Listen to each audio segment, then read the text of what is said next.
Hello friends, नमस्कार। आप सभी को नमस्कार, सभी का वेलकम इस क्लास में। You all are welcome to this class. Live class में जितने स्टूडेंट्स ऑलरेडी ज्वाइन कर चुके हैं वो कंफर्म करें क्विकली, उनका ऑडियो वीडियो एक्सेसिबल है। All live class students please confirm quickly your audio video is okay so that we can start. So कर दीजिए confirm quickly.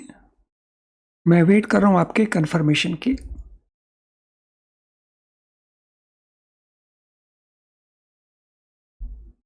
Okay, let us start. तो इस सेशन में हम कंटिन्यू कर रहे हैं डिस्कशन ऑन लॉन्ग और डिफिकल्ट क्वेश्चंस, जिनको हम 2 मार्क्स क्वेश्चंस भी कई बार कह देते हैं। तो चलिए इनको शुरू करते हैं।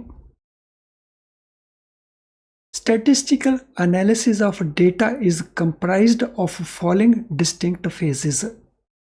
सो डिस्टिंक्ट फेजेस कौन कौन से हैं?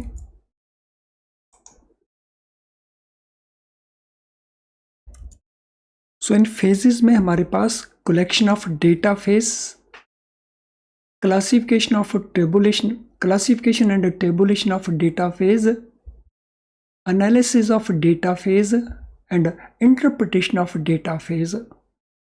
तो स्टैटिस्टिकल एनालिसिस के लिए ये डिस्टिंक्ट फेजेस हैं।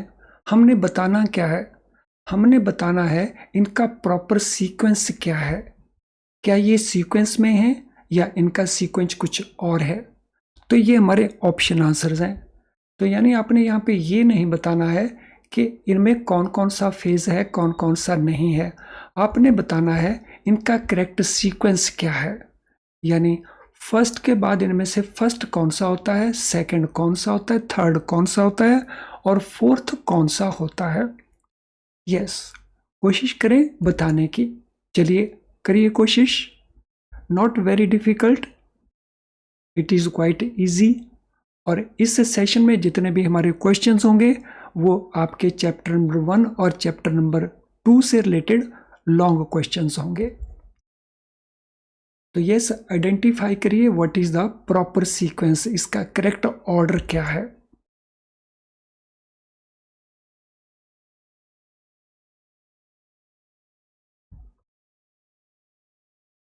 सो डेटा कलेक्शन के अंदर डेटा एनालिसिस के अंदर फर्स्ट स्टेप होता है कलेक्शन ऑफ डेटा। तो ये हमारा फर्स्ट पार्ट है। Classification and tabulation of data. तो एक बार डेटा कलेक्ट हो गया तो फिर हम उसको क्लासीफाई करते हैं और उसका टेबुलेशन कर लेते हैं। तो इस प्रकार से हम उसको क्लासिफिकेशन कर लेते हैं, डेटा को उसको टेबुलेट कर देते हैं। तो ये सेकंड फेज है, दिस इज करेक्ट। देन वो कहता है एनालिसिस ऑफ डेटा और फिर इंटरप्रिटेशन ऑफ डेटा। तो एनालिसिस है कि इंटरप्रिटेशन है, पहले उसका एनालिसिस आता है। तो ये हमारा 3 नंबर स्टेज हो गया। और फिर इंटरप्रिटेशन ऑफ डेटा, तो ये हमारा 4th स्टेज है, लास्ट स्टेज है। सो 1 2 3 4 ये तो करेक्ट सीक्वेंस पहले से दिया हुआ है। तो यहाँ पे हम इसके पॉइंट ऑफ व्यू से आंसर को चूज कर लेते हैं। तो yes, this is our answer 1 2 3 4। Paper में कई बार वो जानबूझ के सही दे देता है और स्टूडेंट को लगता है कि कहीं इसमें कोई गलत दे रखा होगा, तो स्टूडेंट अपने टाइम को वेस्ट कर लेता है उसके बेसिस के ऊपर। लेकिन यहाँ पे उसने ये ट्रिक हमारे साथ किया है, तो हम इस ट्रिक में नहीं आने वाले क्योंकि हम इंफॉर्मेशन को अंडरस्टैंड करते हैं। तो चलिए अब सेकंड क्वेश्चन के ऊपर आते हैं। Match the terms in group A to the examples given in group B. तो यहाँ पे कुछ टर्म्स दे रखी हैं ग्रुप ए के अंदर और कुछ एग्जाम्पल्स दे रखे हैं ग्रुप बी के अंदर। तो हमने इनको मैच करना है। तो ग्रुप ए में हमारे पास क्या क्या टर्म्स हैं? ग्रुप ए में पहली टर्म है हमारी पॉपुलेशन, दूसरी टर्म है हमारा सैंपल, तीसरी टर्म है हमारा सैंपल स्टैटिस्टिक्स और 3 हमें ये टर्म्स दे रखी हैं। अब ग्रुप बी में इसके लिए 3 एग्जाम्पल्स दे रखी होंगी। तो let us see group B. Mean number of parts of mercury per million parts of water. तो ये हमारा एक एग्जाम्पल है। सो वाटर के हमने पार्ट्स बना रखे हैं। So mean number of parts of mercury per million parts of the water. तो यहाँ पे वाटर और मर्करी दोनों के पार्ट्स को लिंक किया हुआ है। Water in A canal, 20 litres of water taken from the canal. तो ये 3 एग्जाम्पल्स दे रखी हैं जो इन 3 टर्म्स को मैच करती हैं। तो हमने पिकअप करना है कि इनमें से कौन सी टर्म किसको मैच करती है। तो चलिए कोशिश करिए आंसर देने की। और ऑप्शंस क्या क्या हैं वो भी मैं दिखा देता हूं। So option A 1C 2B 3A, 1B 2A 3C, 1B 2C 3A या 1A 2C 3B। तो इनमें से कौन सी ऑप्शन हमारी करेक्ट बनती है वो आंसर हमने बताना है। तो यस, मैचिंग करने की कोशिश करें ग्रुप ए की आइटम को साथ ग्रुप बी में जो एग्जाम्पल्स गिवन है उनके लिए। तो आप किसी को भी पढ़ सकते हैं, बहुत लंबी चौड़ी इंफॉर्मेशन नहीं है। हम ग्रुप बी को भी शुरू कर सकते हैं, ग्रुप ए को भी शुरू करते हैं। यस, आइडेंटिफाई करें, मैच करें और फिर आंसर को प्रोवाइड कर दें।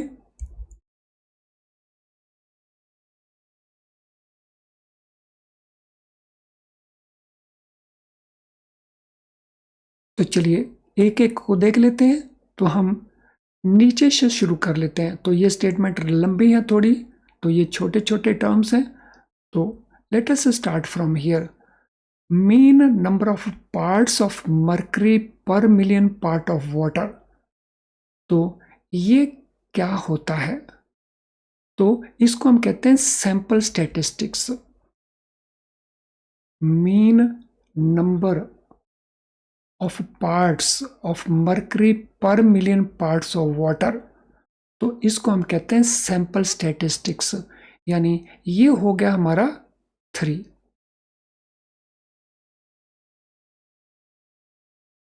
वाटर इन कैनाल, कैनाल के अंदर जो वाटर है तो उसकी तो गिनती, उसको तो मेजर किया नहीं जा सकता है, तो उसको हम कहेंगे पॉपुलेशन।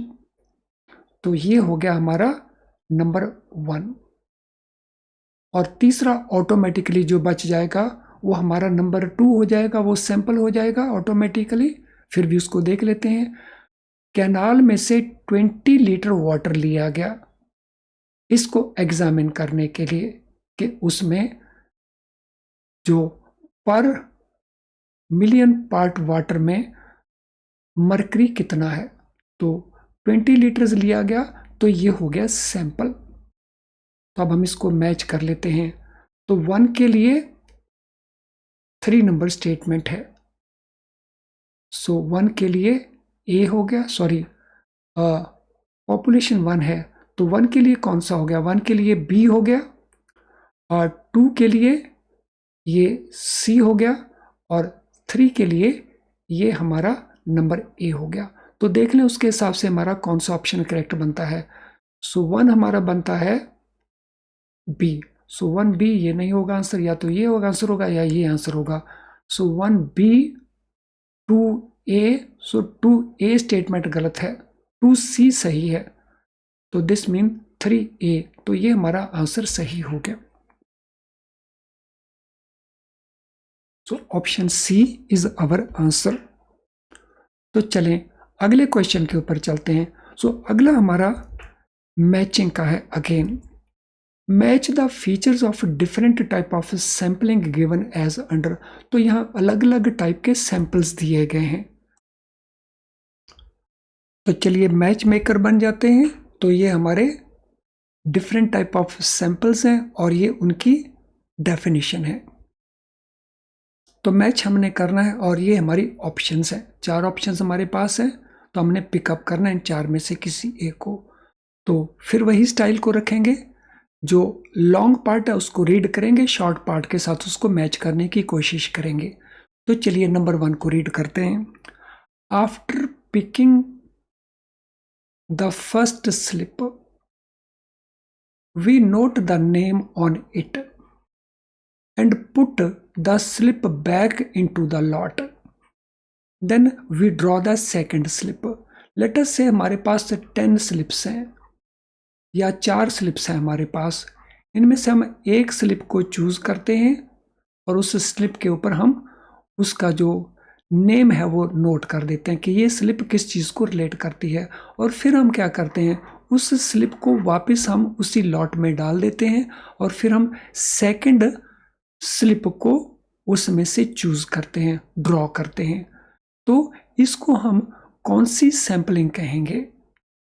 तो नंबर 1 में ये कौन सी सैंपलिंग बनती है? तो इसको हम क्या कहेंगे?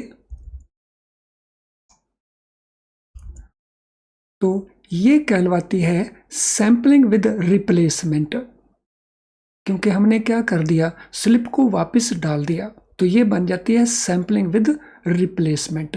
यानी यहाँ पे हमारा ये आंसर बन गया 1। तो इसका मैचिंग 1 हो गया। सेकेंड स्टेटमेंट को देखें, it allows such possible samples to have an equal possibility of being picked up and each item in the entire population to be included in the sample। तो इसमें क्या है, it permits each possible sample to have an equal probability of being picked up। तो यहाँ जितने भी sample हैं हर एक के चुने जाने की एक जैसी संभावना है। and each item in entire population to be included in the sample। तो हर एक आइटम को हम सैंपल में इंक्लूड कर सकते हैं, इसकी भी पॉसिबिलिटी है। तो ये किसकी डेफिनेशन है? तो जो स्टेटमेंट नंबर हमारा 2 है ये हमारे 1 नंबर का डेफिनेशन है। तो ये हो गया हमारा नंबर 2। और नंबर 2, नंबर 3 ऑटोमेटिकली नंबर 3 के लिए बच गया। वैसे हम इसको रीड करके कंफर्म भी कर सकते हैं। While picking up 2 papers slip, we may pick up one and keep it away। हमने एक को पिकअप किया और उसको अलग रख दिया। And pickup another from the remaining. तो हमारे पास 4 स्लिप्स हैं, इनमें से हमने एक को पिकअप किया, एक को हमने अलग रख दिया और फिर हम 4 से पिकअप नहीं करेंगे, बाकी 3 से पिकअप करेंगे और इसमें से हम उसको अलग रख देंगे, फिर हम बाकी 2 में से पिकअप करेंगे। तो इस प्रकार का जो प्रोसेस है इसको हम क्या कहेंगे, सैंपलिंग विदाउट रिप्लेसमेंट। तो अब हमारे आंसर्स अवेलेबल है, 1 का 2, 2 का 3, 3 का 1। तो देख लेते हैं कौन सा आंसर बनता है।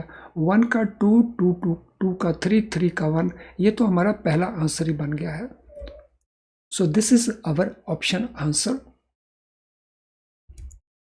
अगले पार्ट के ऊपर चलते हैं। Let us go to next question. Read the statements given below, some of these are true and others are false. तो नीचे कुछ स्टेटमेंट्स दी जा रही हैं, इसमें से कुछ स्टेटमेंट्स ट्रू स्टेटमेंट्स हैं, कुछ स्टेटमेंट्स फॉल्स स्टेटमेंट हैं। हमने उनको अलग अलग करना है। तो चलिए, ये पहला स्टेटमेंट हुआ, ये दूसरा स्टेटमेंट हुआ, ये तीसरा स्टेटमेंट हुआ, ये फोर्थ स्टेटमेंट हुआ और ये हमारा हो गया ऑप्शंस। ऑप्शन 1, 2, 3 और 4, 4 ऑप्शंस हमारी बन गई। तो यस, इन स्टेटमेंट्स को रीड करिए और रीड करके इसके आंसर फाइंड आउट करने की कोशिश करें कि इसमें से ट्रू हमारा कौन सा है और फॉल्स हमारा कौन सा है।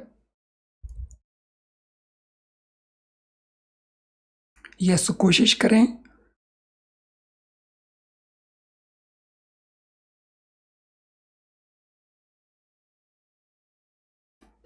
So which of these is correct and which of these is not correct? कौन सी सही बनती है, कौन सी सही नहीं बनती है।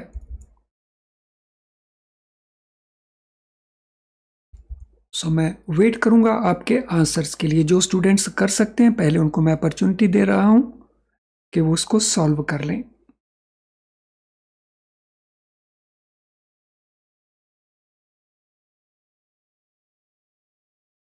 Yes, any answer? तो चलिए इसको शुरू करते हैं।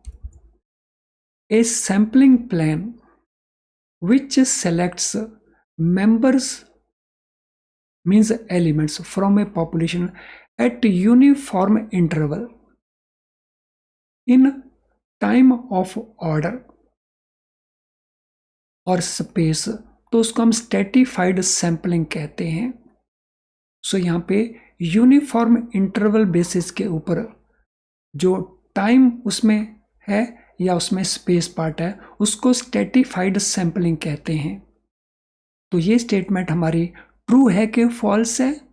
तो ये स्टेटमेंट हमारी ट्रू नहीं है, ये स्ट्रेटिफाइड नहीं है सैंपलिंग, तो ये स्ट्रेटिफाइड सैंपलिंग में नहीं आता है, ये टेम्पोरल में आ जाता है। दूसरी स्टेटमेंट को पढ़ते हैं, एग्जामिन करते हैं, वो कौन सी बनती है। Principle of simple random sampling are theoretical foundation for statistical inference. जो सिंपल रैंडम सैंपलिंग के रूल्स हैं, प्रिंसिपल्स हैं, वो जो थ्योरेटिकल फाउंडेशन है स्टैटिस्टिकल इन्फेरेंस कैलकुलेट करने के लिए, वो उसका काम करते हैं। Yes, this is correct statement. So simple random sampling के जो प्रिंसिपल्स हैं वही थ्योरेटिकल फाउंडेशन बनते हैं स्टैटिस्टिकल इन्फेरेंस को कैलकुलेट करने के लिए, वर्कआउट करने के लिए। चलिए अगली स्टेटमेंट को देखते हैं। Standard error of mean is the standard deviation of the distribution of sample means। yes, ये तो करेक्ट स्टेटमेंट है। जो स्टैंडर्ड एरर है मीन का वो क्या है? Standard deviation of distribution of sample means भी है। तो ये स्टेटमेंट हमारी ट्रू स्टेटमेंट है। लास्ट स्टेटमेंट को देखते हैं। A sampling plan which divides the population into well defined groups from which random samples are drawn is known as cluster sampling। तो एक सैंपलिंग प्लान ऐसी अगर है जो पॉपुलेशन को डिवाइड करती है वेल डिफाइंड ग्रुप्स के अंदर, यानी जो होमोजेनस ग्रुप्स होते हैं, from which random samples are taken, तो उसको हम क्लस्टर सैंपलिंग कहते हैं। यस, ये क्लस्टर सैंपलिंग की डेफिनेशन है। So this is a correct statement. तो ये हमारा ट्रू हो गया। तो फर्स्ट हमारा फॉल्स हुआ, बाकी तीन हमारे ट्रू हुए। तो देख लेते हैं कौन सी हमारी ऑप्शन बनती है जिसमें फर्स्ट एफ है। तो एक ही है जिसमें फर्स्ट एफ है, तो बाकी तीनों ट्रू हैं। So this mean our answer is D. So option D is our answer. तो चलिए अगले क्वेश्चन के ऊपर चलते हैं। Read the statements given below. Some of these statements are true and some of these are false। एक बार फिर से ट्रू एंड फॉल्स हमें फाइंड आउट करने हैं। तो चलिए पहले मैं डिस्प्ले देता रहता हूं उन स्टेटमेंट्स का। So statement 1, statement 2, statement 3, statement 4, और ये ऑप्शंस है हमारे आंसर्स के लिए, और हमने बताना है इनमें से कौन सा आंसर हमारा करेक्ट बैठेगा बेस्ड ऑन जो इनके आंसर्स बनेंगे। तो इन ऑप्शंस को केयरफुली रीड करिए और फिर ऑप्शन को प्रोवाइड करिए, आंसर को प्रोवाइड करिए। तो जो स्टूडेंट्स कर सकते हैं इसको, वो कोशिश करें इनको करने की। विद इंक्रीजिंग सैंपल साइज, जब सैंपल साइज इंक्रीज करता है, पहले सैंपल साइज हमारे पास लेटर से 10 था, अब सैंपल साइज इंक्रीज करके हमने कर दिया 20, या पहले 20 था अब हमने उसको 30 कर दिया, या पहले 30 था अब हमने उसको 40 कर दिया सैंपल साइज को। सो जैसे ही सैंपल साइज इंक्रीज करता है तो उसका इम्पैक्ट क्या होता है? Sampling distribution of the mean approaches normality. तो जो सैंपलिंग डिस्ट्रीब्यूशन मीन की है, उसकी एवरेज की है, वो नॉर्मल की तरफ होने जा रही है, regardless of distribution of the population. Population की डिस्ट्रीब्यूशन जो मर्जी रहे, लेकिन जो सैंपलिंग डिस्ट्रीब्यूशन मीन का है वो नॉर्मलिटी की तरफ मूव करती है। तो ये इस प्रकार के कुछ कर्व्स होते हैं। ये हमारा नॉर्मल डिस्ट्रीब्यूशन का कर्व है, इसके इन बिटवीन कुछ भी हो सकता है। तो जैसे सैंपल साइज इंक्रीज करेगा ये नॉर्मलिटी की तरफ आती जाएगी। तो ये स्टेटमेंट ट्रू है कि फॉल्स है? तो ये स्टेटमेंट तो ट्रू स्टेटमेंट है। Let us see second statement. Standard error of the mean declines with increase in sample size. तो जैसे जैसे सैंपल साइज इंक्रीज करेगा तो जो स्टैंडर्ड एरर है मीन का वो कम होता जाएगा। तो ये स्टेटमेंट हमारा स्टेटमेंट नंबर 1 से ही आता है। तो जैसे जैसे सैंपल साइज इंक्रीज किया जाएगा नॉर्मेलिटी होती जाएगी। सो नॉर्मेलिटी होने का मतलब है कि जो स्टैंडर्ड एरर है मीन का वो कम होता जाएगा। तो दिस मीन ये स्टेटमेंट हमारा ट्रू था और ये स्टेटमेंट भी हमारा ट्रू है। अब हम चलते हैं 3 नंबर स्टेटमेंट के ऊपर। To perform complete enumeration one would need to examine every item in the population. अगर हमने कंप्लीट इन्यूमरेशन करना है, इन्यूमरेशन होता है डेटा को नोट करना है और नोट करके फिर उनको हमने एनालिसिस करना होता है। अगर हमने कंप्लीट डेटा नोट करना है तो फिर क्या करना होगा, हमें एग्जामिन करनी पड़ेगी each item in the population. तो हर एक आइटम पॉपुलेशन में हम एग्जामिन करेंगे। तो ये भी हमारी स्टेटमेंट करेक्ट स्टेटमेंट है। As a general rule, it is not necessary to include a finite population multiplier in computation for the standard error of the mean when sample size is greater than 50. अगर sample size greater than 50 हो तो ये ज़रूरी नहीं, it is not necessary to include a finite population multiplier in computing standard error of the mean. No, हमें finite population multiplier तो include करना ही पड़ेगा। It has to be included. तो ये कहता है उसकी नेसेसिटी नहीं है, ये ज़रूरी नहीं है। नो, वो तो ज़रूरी हमें इंक्लूड करना पड़ेगा। तो ये स्टेटमेंट हमारी हो जाती है फॉल्स। तो टी एफ उस ऑप्शन को हम देख लेते हैं। टी एफ ये नहीं है, टी एफ तो हमारा statement number B, so that is a correct statement. तो ये हमारा ऑप्शन ये वाला आंसर बनता है। तो आप ब्रॉडली देख सकते हैं कि अगर इन क्वेश्चंस को हमने हैंडल करना है तो जो कॉन्सेप्ट्स हैं हमारे वो एकदम क्लियर होने चाहिए, तभी हम इन क्वेश्चंस को हैंडल कर पाएंगे। वैसे भी पूरे CIB के अंदर हो चाहे JIB के अंदर है, हमारा फोकस अगर कॉन्सेप्ट नहीं है तो फिर इन एग्जाम्स को पास करना हमारा टास्क डिफिकल्ट रहता है। चलिए आगे चलते हैं। सो आगे चलने से पहले हम इस इंफॉर्मेशन को देख लें। फ्रेंड्स, जब भी आप IIBF बुक को यूज़ करते हैं, वहाँ से आप जब प्रिपरेशन करते हैं तो क्या आपको लगता है कि उसमें से कई चीज़ें आप ठीक से अंडरस्टैंड नहीं कर पाते हैं, यानी उसमें अंडरस्टैंड करने के इश्यूज़ हैं? क्या आपको ऐसा लगता है? सेकेंडली, जब आप उसको रीड करते हैं तो उसमें आपको टाइम बहुत स्पेंड करना पड़ता है। आउटपुट थोड़ी निकलती है और टाइम हमारा स्पेंड ज़्यादा हो जाता है और टाइम हमारे पास लिमिटेड अवेलेबल होता है और उसमें हमारे पास क्वेश्चंस भी बहुत ज़्यादा नहीं होते, बहुत लिमिटेड क्वेश्चंस होते हैं जिनसे हम प्रैक्टिस कर सकें और उसमें हमें केस स्टडीज़ भी नहीं बहुत सारी मिलती। तो ये कई सारे इश्यूज़ हैं जब हम IIB की बुक से प्रिपरेशन कर रहे हैं।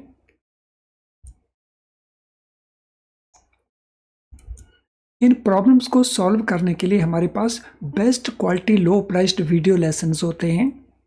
सो ये वीडियो लेसन्स आपको कॉन्सेप्ट्स को अंडरस्टैंड करने में हेल्प करते हैं। जो इसके साथ क्वेश्चन बैंक होता है, अलग से अवेलेबल होता है क्वेश्चन बैंक, उससे आप क्वेश्चंस की प्रैक्टिस कर सकते हो। केस स्टडीज़ अलग से होती हैं, सो केस स्टडीज़ भी आप अलग से कर सकते हो। यानी अगर आप वीडियो लेसन यूज़ करना चाहते हैं, क्वेश्चन बैंक को यूज़ करना चाहते हैं या केस स्टडीज़ को यूज़ करना चाहते हैं तो ये अवेलेबल है हमारी ऐप के अंदर। सो हमारी ऐप के अलावा ये हमारी वेबसाइट के ऊपर भी अवेलेबल हैं, तो आप इनको यूज़ करें और इनका बेनिफिट ले सकते हैं। तो चलिए अब हम अगले क्वेश्चन के ऊपर चलते हैं। अगला क्वेश्चन एक बार फिर हमारा मैचिंग का क्वेश्चन है। तो मैच द फॉलोइंग फार्मूला। तो यहाँ पे ये फार्मूले दिए हुए हैं जिनको हमने मैच करना है, या हम यूँ कहें कि हमें इनके एक्सप्लेनेशन दिए हैं। तो ये फार्मूले हैं यहाँ पे हमारे पास। तो यहाँ पे relative frequency is calculated as, तो यहाँ पे क्या कैलकुलेट करना है वो है, और यहाँ पे उसका फार्मूला है। तो इन फार्मूलों को हमने मैच करना है। अगर ये फार्मूले हमें आते हैं तो बहुत आसानी से हम मैच कर लेंगे, और अगर नहीं आते तो हमें डिफ़िकल्टी लगेगी। तो इन एनी केस हम शुरू करते हैं इनका मैचिंग। तो यहाँ पे तो हम सीधा यहीं से शुरू कर सकते हैं और इनको देख सकते हैं कौन सा फार्मूला इसके लिए सूटेबल है। तो चलिए शुरू करते हैं। सो फर्स्ट हमारे पास है रिलेटिव फ्रीक्वेंसी को हम कैसे कैलकुलेट करते हैं। सो रिलेटिव फ्रीक्वेंसी को कैलकुलेट करने के लिए हमें किस फार्मूले की ज़रूरत पड़ती है। तो इसमें दो चीज़ें हमारे पास होनी चाहिए। एक तो हमारे पास फ्रीक्वेंसी होनी चाहिए इंडिविजुअल, और फिर टोटल फ्रीक्वेंसी होनी चाहिए। तो फ्रीक्वेंसी को अगर हम टोटल फ्रीक्वेंसी के साथ डिवाइड कर देंगे तो फिर हमारा आंसर कैलकुलेट हो जाता है। इस फैक्ट को कंसिडर करते हुए तो हमारे क्वेश्चन नंबर 1 के लिए ऑप्शन बनती है सी। तो ए सी बन गया हमारा। सेकंड को देख लेते हैं। Percentage frequency is calculated as, तो जब हमने परसेंटेज फ्रीक्वेंसी को कैलकुलेट करना है तो फिर हमें क्या करना पड़ेगा। परसेंटेज के लिए बहुत आसान सा इसका आंसर है, 100 के साथ हमें मल्टीप्लाई करना होता है, और इसमें 100 केवल इसके अंदर यूज़ हुआ है, तो हम सीधा इसको आंसर मार्क कर सकते हैं।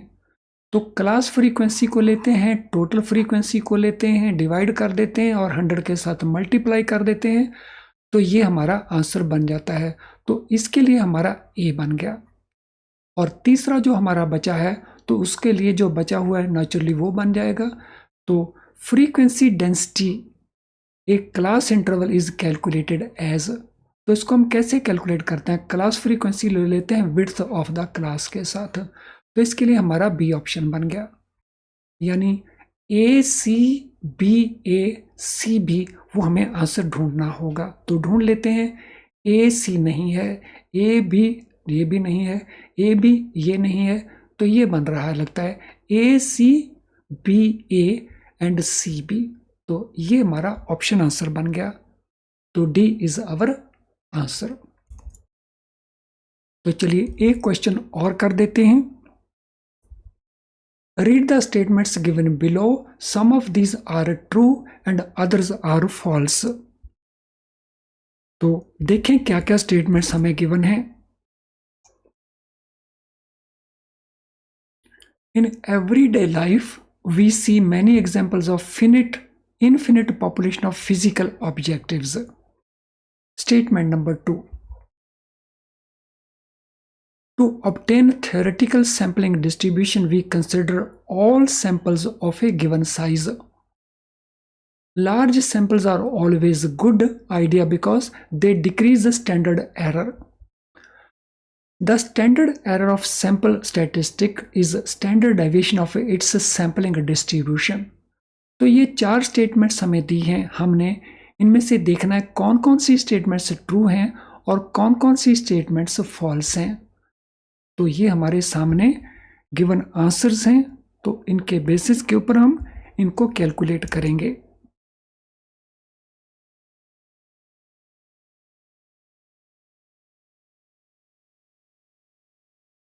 तो चलिए शुरू करते हैं इसको।